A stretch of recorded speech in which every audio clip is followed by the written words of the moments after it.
गीता घाट भगवान की जय। स्वामी शंकरानंद जी महाराज की जय।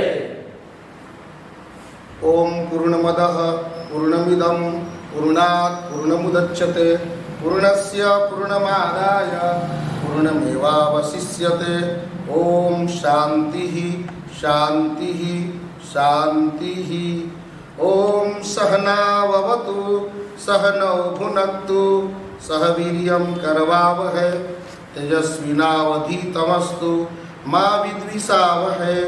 ओम शांतिः शांतिः शांतिः। ओम भद्रं नो यपिवातय मनः।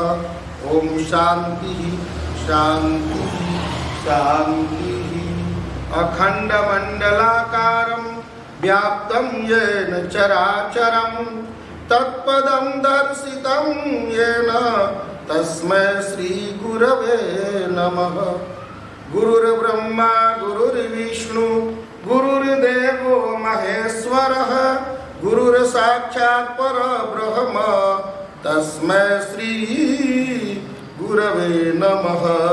ओम शांतिः शांतिः शांतिः। तो आज के पाठ में हम लोग प्रत्येक रविवार को जो गीता जी का पाठ करते हैं, तो आज के पाठ में हम लोगों ने विचार किया गीता जी के महिमा के संबंध में। हम लोगों ने विचार किया कि आखिर अगर गुरुदेव कहते हैं कि सरल गीता को लो प्यारे, अगर मुक्ति को पाना है, अगर मुक्ति को पाना है तो गीता जी की ही शरण हम क्यों लें। गुरुदेव कहते हैं शरण गीता को लो, गीता के शरण में जाओगे तभी मुक्ति मिलेगी। आखिर मुक्ति का मतलब क्या है?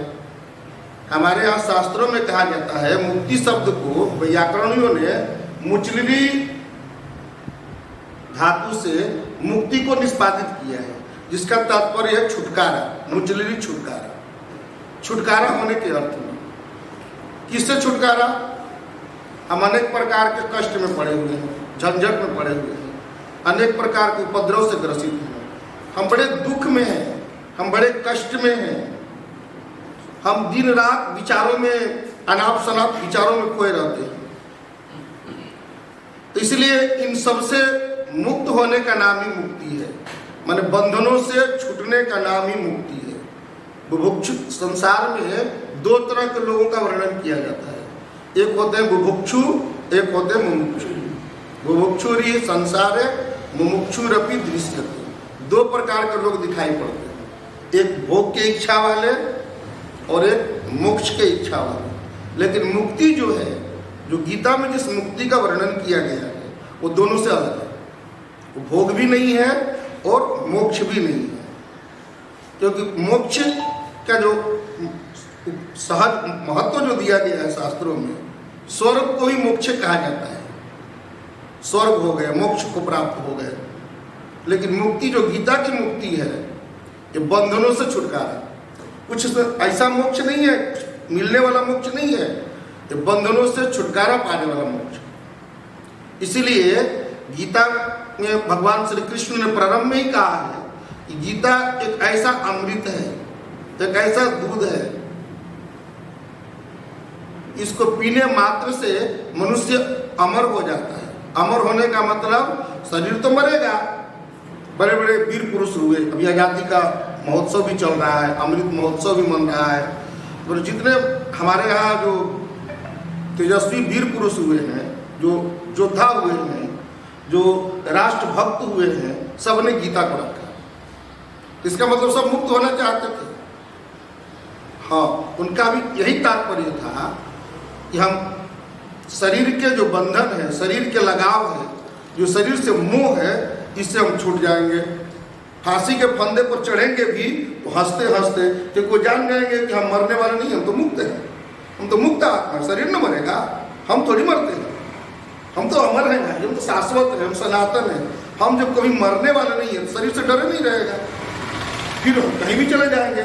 ना कहीं सर्प से हम भयभीत होंगे, ना कहीं हम किसी के बंदूक गोली से भयभीत होंगे, ना किसी के तोप चलाने से भयभीत होंगे। इसीलिए हमारे यहाँ जो वीर पुरुष थे, राष्ट्रभक्त लोग थे, वे सब गीता हाथ में रखते थे, तभी आज़ादी की लड़ाई में वे अपना कामयाब हुए और हंसते हंसते फांसी के फंदे पर भी झूल गए। पूरा जीवन खुश रहे, प्रसन्न रहे, आनंदित रहे। तो मुक्ति का तात्पर्य है कि जो हम हंसते हंसते पूरा जीवन बिना बंधन के, बिना कोई फसावट के पूरा जीवन जी ले, सुखपूर्वक, आनंद पूर्वक, कहते हैं इसका नाम मुक्ति है।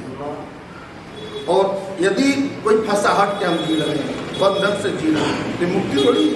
इसलिए मुक्ति में इच्छसी चेता, हमारे यहाँ शास्त्रों में कहा मुक्ति में इच्छसी चेता विषयान विषयत्व हेता। यदि तुम मुक्ति की इच्छा चाहते हो ना, तो विषय को विष के समान त्याग। विषय क्या है? कई संसार का विषय, जैसे आंख का विषय क्या है? रूप देखना। कान का विषय क्या है? शब्द सुनना। नाक का विषय क्या है? गंध लेना। त्वचा का विषय क्या है? स्पर्श लेना। हम इसके माध्यम से संसार में फंस जाते हैं। इन विषय में हम फंसे ही ना, विषय की तरफ जाए ही ना। विषय क्या है? विष के समान। मुक्ति में इच्छसी चेतात विषयान विषवत्योजा।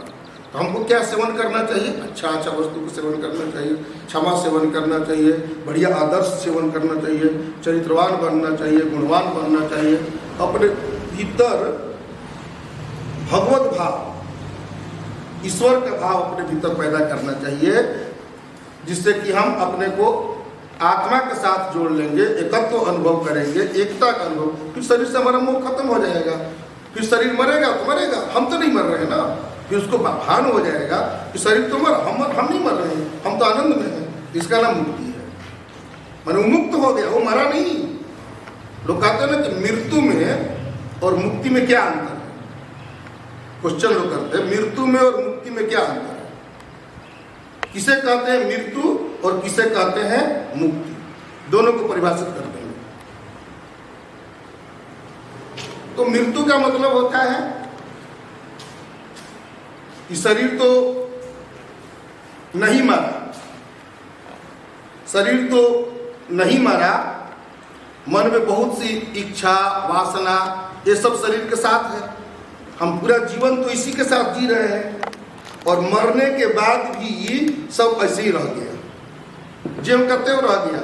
इच्छा, वासना सब ज्यों का त्यों रह गया। तो इससे क्या होगा? हम दूसरे दूसरे जोनियों में जन्म लेते हैं। कहते ना, माया मरी न मन मरा, मर मर गया शरीर, आशा तृष्णा ना मरी, कह गए दास। इसका नाम मुक्ति नहीं है, मृत्यु है। मृत्यु में सब मरेगा, माने शरीर मरेगा लेकिन सब रहेगा। और मुक्ति में क्या होगा? शरीर जिंदा है, शरीर जीवित है, लेकिन आशा मर गया, तृष्णा मर गया, मन के गंदे विचार मर गए, वासना मर गया, कुवृत्ति मर गया, सब मर गया और शरीर जिंदा है। हम सुख में आनंद, इसको कहते हैं मुक्ति। यही मृत्यु में और मुक्ति में यही अंतर है। मुक्ति जो है जीते जी हो जाती है और मृत्यु जो है सब कुछ रहता है, शरीर छूट जाता है। आशा तृष्णा जितना सब कुछ है, धन का वासना सब कुछ जेब का त्यों पड़ा रहता है, शरीर छूट जाता है। तो इसीलिए हम गीता के शरण में आते हैं। तो गीता क्या करेगी? हमें मुक्ति प्रदान करेगी। मुक्ति प्रदान माने इससे छुटकारा दिलाएगी, क्योंकि यह अद्वैत रूपी अमृत की वर्षा करती है। गीता में क्या सिखाती है? अद्वैतामृत वर्षिणी भगवती।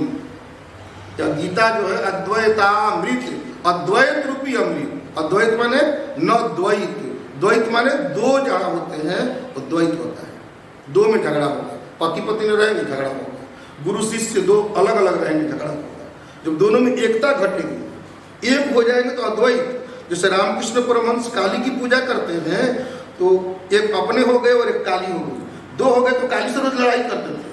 भगवान से भगत जो है रोज लड़ाई करता है, रोज झगड़ा करता है। गुरु से चेला झगड़ा करता है, जरूरी है, स्वाभाविक है।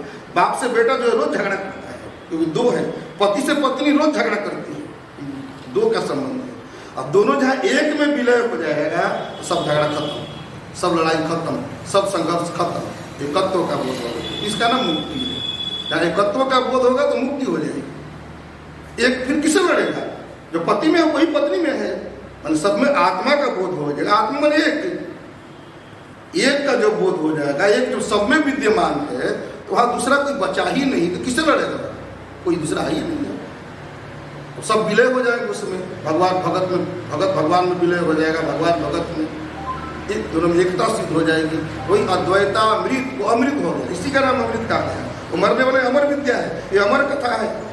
अद्वैतामृत वर्षिणी भगवती अष्टादशाध्यायिनी, ये 18 अध्याय वाली ये जो अमृत की वर्षा करने वाली ये भगवती है। भगवती कौन? ये गीता भगवती। गीता इसलिए बोलते हैं कि गिर ता, गिर माने पानी, अता माने जो संदेश देती है, भीतर का अंतर का संदेश देती है, आत्मा का संदेश देती है, उसको कहते हैं गीता। गीता है द्वैतामृत वर्षिणी भगवती, भगवती है, माँ है, अष्टादशायिनी अध्यायिनी, इसलिए ये हमें मुक्ति प्रदान करेगी। और इसी मुक्त जो हम मुक्त हो जाएंगे तभी हमारे जीवन का आनंद का लाभ होगा। प्रेम सुनी भक्त वत्सल भगवान की जय।